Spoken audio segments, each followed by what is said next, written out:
letter for you on your wedding day. There's no choice of any importance in life but the choosing of the beloved. I haven't met Orpheus, but he seems like a serious young man. I understand he's a musician. How would I give a speech at your wedding? I would start with 1 or 2 funny jokes. And then if I'd offer some words of advice, I would say, cultivate the arts of dancing and small talk. Everything in moderation. Court the companionship and respect of dogs. Grilling a fish or toasting bread without burning requires singular purpose, vigilance, and steadfast watching. Keep quiet about politics, but vote for the right man. Take care to change the light bulbs. And continue to give yourself to others, because that's the ultimate satisfaction in life. To love, accept, honor, and help others. As for me, this is what it's like being dead. The atmosphere smells, and there are strange high-pitched noises, like a tea kettle always boiling over. But it doesn't seem to bother anyone. And for the most part, there's a pleasant atmosphere, and you can work and socialize, much like at home. I'm working in the business world, and it seems that here, you can better see the far-reaching consequences of your actions. Also, I'm one of the few dead people who still remember how to read and write. It's a secret. If anyone finds out, they might dip me in the river again. I write you letters. I don't know how to get them to you. Love, your father.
Where did everyone go? Oh, they're still in the mines. I can find that the best way to get from one place to another is to erase everything and start again. Please, make yourself known. Do you always travel that way? Not at all. Most of the time, I take the shortest distance between any 2 points. And you would have to be in more than one place at once.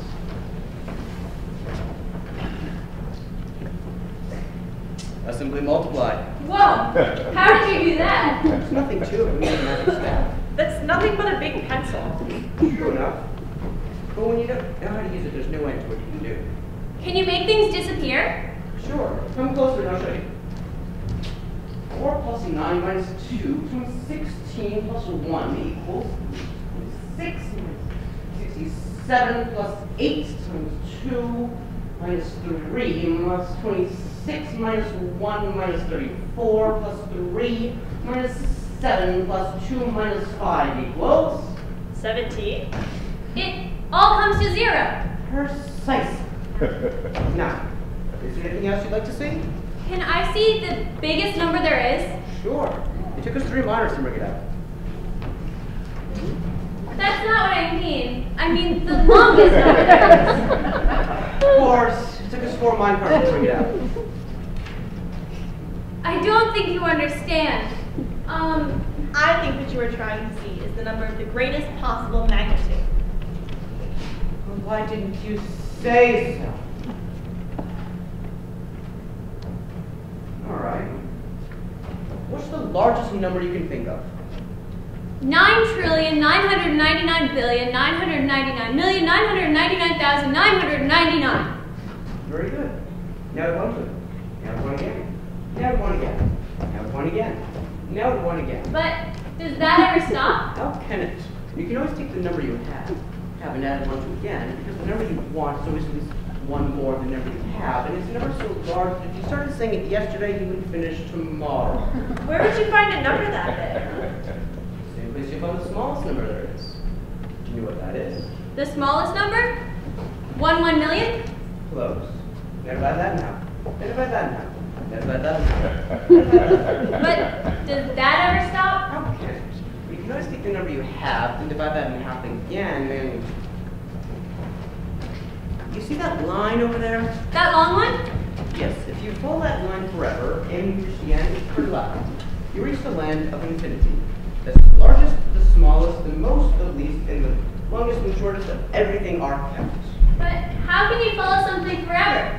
You know, I get the feeling that in digitopolis, things are a lot more difficult than they seem.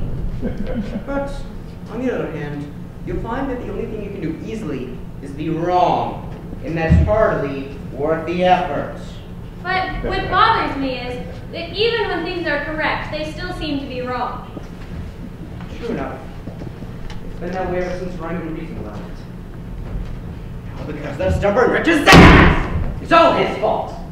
Well, maybe if you discussed it with him. I would be just to reason.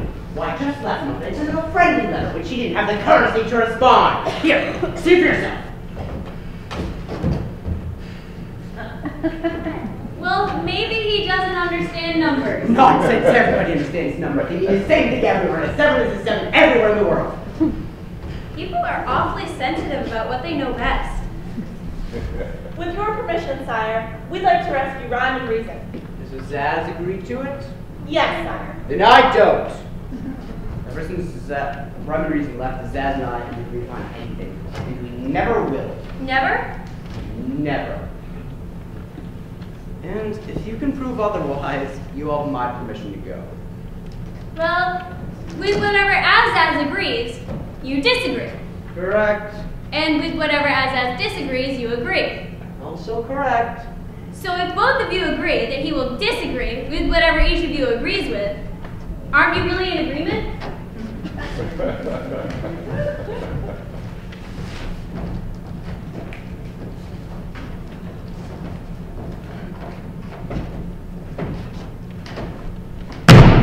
I've been tricked! And now may we go? It's a long and perilous journey to the castle in the air. Long before you get there, the demons will know you're there. Watch your back, because if you ever come face to face with them, it will be too late. However, there is one more obstacle even more serious than that. What's that? I'm afraid I can't tell you that until you return. But maybe there is something I can do to help you.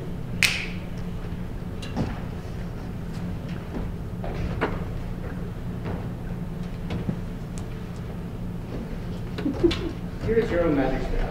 Use it well, there's nothing you can't accomplish. Are you sure you can't tell us about that serious obstacle? Not until you return. The Jodek and Ethan will restore you out. Farewell, my friends, and good luck to you. Good luck to you. Good luck to you. Good luck to you. Because you're sure going to need it.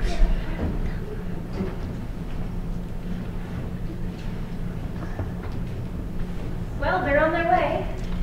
So I see. Well, what is it? Well, I was just wondering myself, your numbership. What exactly is the serious obstacle you were talking about? You mean you really don't know?